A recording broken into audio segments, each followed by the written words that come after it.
Hello મિત્રો, તો હું આજે આવી ગયો છું સોકિયામાં. જો કે અહીંયા બધી તારું જ છે ચારે બાજુ. આંકડે બેઠા હે બાપા.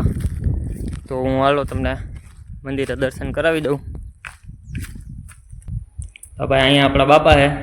તો બાપાએ છે ને સમાધિ લીધી હતી. અહીંયા બાપાની બેઠક હતી અહીંયા. જો કે અહીંયા પહેલાં શું કહેવાય ઝૂંપડી જેવું હતું ને અત્યારે જો આવું મંદિરને એવું બનાવ્યું છે. અહીંયા બાપા છે. અહીંયા બાપાએ સમાધિ લીધી હતી અને અહીંયા બાપાની બેઠક હતી ને એવું બધું હતું. અહીંયાથી વાળા ડુંગરા 2 કિલોમીટર થાય ને આ ફરતે તારું છે. જોઈ લો, અત્યારે તો શું કે ઝાડવા એટલા કાપી નાખ્યા, બાકી અહીંયા જંગલ જેવું જ હતું. દિવસના અહીંયા આવતા માણા બીતા ને બાપાએ અહીંયા સમાધિ લીધી ને બાપાની બેઠક અહીંયા હતી. ને જો તમને બતાવી દો, આ ધાર જ છે બધી. આ પાણીનો ટાંકો છે અહીંયા. ને ભાઈ આ ધારની પાછળ રામ બાપાનો વીડો છે. હવે જો ભાઈ એ તમારે જોવો હોય તો હું તમને બીજા વિડીયોમાં બતાવીશ.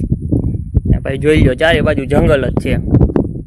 અત્યારે તો એટલા ઝાડવા છે નહીં, કાપી નાખ્યા છે. બાકી તમે જોઈ લો.